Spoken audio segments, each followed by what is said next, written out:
Je sais pas si vous avez regardé l'entretien mercredi soir avec Emmanuel Macron, c'était techno-soporifique. Manifestement, il voulait rassurer, montrer qu'il avait anticipé, qu'il gardait toujours le cap, que c'était toujours lui le pilote. Moi, j'ai plutôt eu l'impression qu'il navigue à vue. On a surtout retenu son emportement contre la NUPES, qui a vu le RN voter l'une de ses motions de censure. Vous pensez que nos compatriotes qui ont voté pour un député socialiste ou écologiste, ils lui ont demandé de porter une majorité avec des députés du Rassemblement national. Ils lui ont demandé de déposer une motion de censure qui, à dessein, a été changée par cette coalition baroque de la NUPES. Qu'il ait besoin de surjouer l'indignation et d'appuyer son propos par une fake news témoigne d'une certaine fébrilité politique. Il faut dire que l'état de la Macronie n'est pas au beau fixe. Il y a d'abord cette cote de popularité, 36% d'opinion favorable, moins 7 points en un mois pour le président. Je vous parlais aussi de ses difficultés à l'Assemblée, à la fois avec l'opposition et au sein de la majorité. Mais il s'agissait en quelque sorte de random Playmobil. Aujourd'hui, on va voir que des personnalités de premier plan de la Macronie commencent à prendre quelques distances avec le patron. Faut-il y voir des événements sans conséquences, ou bien un déficit d'autorité du président sur sa majorité et un mouvement centrifuge qui va s'amplifier? On fait le point avec ce dossier sur ces macronistes qui jouent leur propre partition.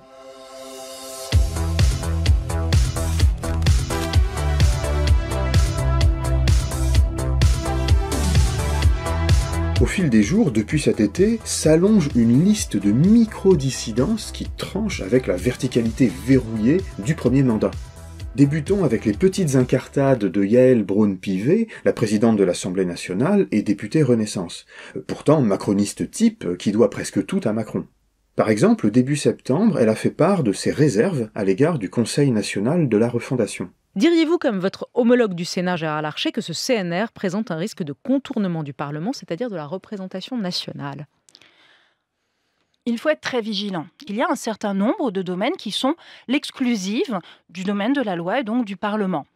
Elle s'est également opposée clairement à l'idée de l'Élysée de faire passer la réforme des retraites en l'insérant dans le projet de loi de financement de la sécurité sociale via un amendement. Plutôt que de passer par un projet de loi dédié, cette manœuvre permet d'accélérer la procédure et de faire moins de bruit. C'était trop conflictuel pour Braun-Pivet. Des commérages lui prêtent des ambitions présidentielles.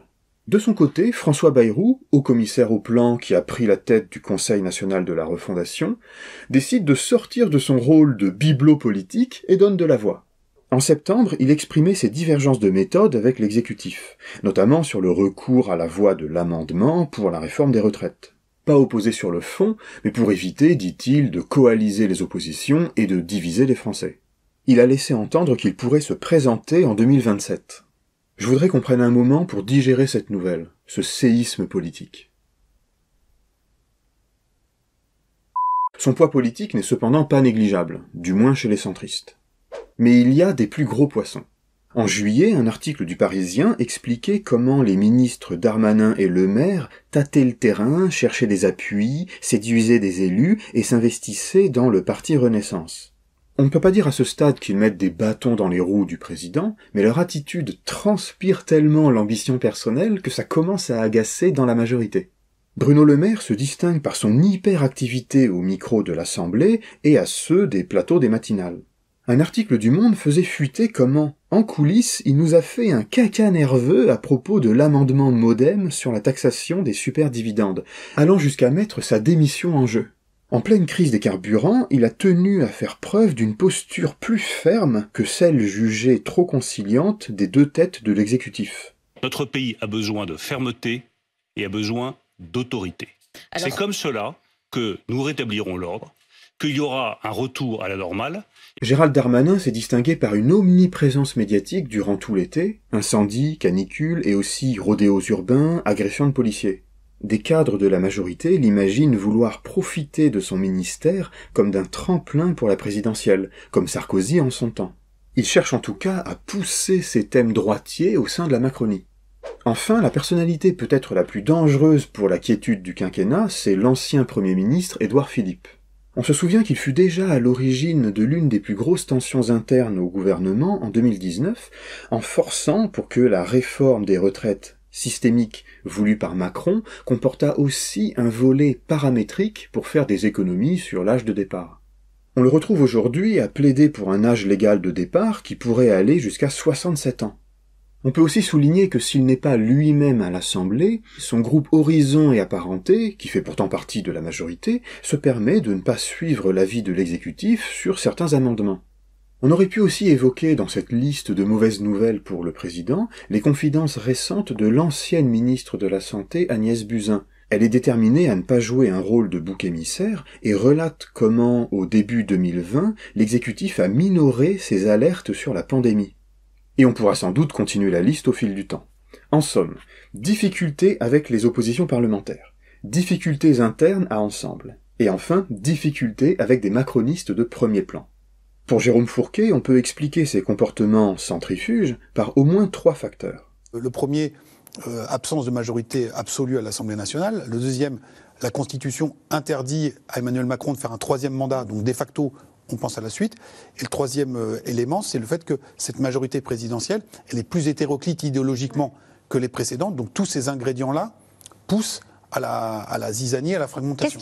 Ces trajectoires dissonantes sont certes celles de personnalités influentes, mais il reste difficile d'en anticiper les effets. Les commentateurs adorent surinterpréter les cotes de popularité, grossir les petits désaccords internes ou les ambitions naissantes, mais en fait ça permet pas de prévoir grand-chose. Donc je suis pas en train de vous dire que l'ancienne Macronie va finir par évacuer Macron façon Hu Jintao au 20e congrès du Parti communiste chinois.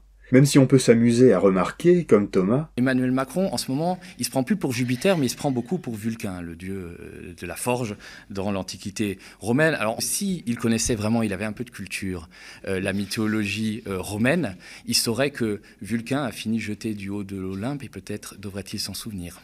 Mais une des réactions qu'on constate, c'est que Macron tend davantage la main à la droite, histoire d'être assuré qu'au moins, du point de vue du nombre de votes au Parlement, le compte restera toujours bon.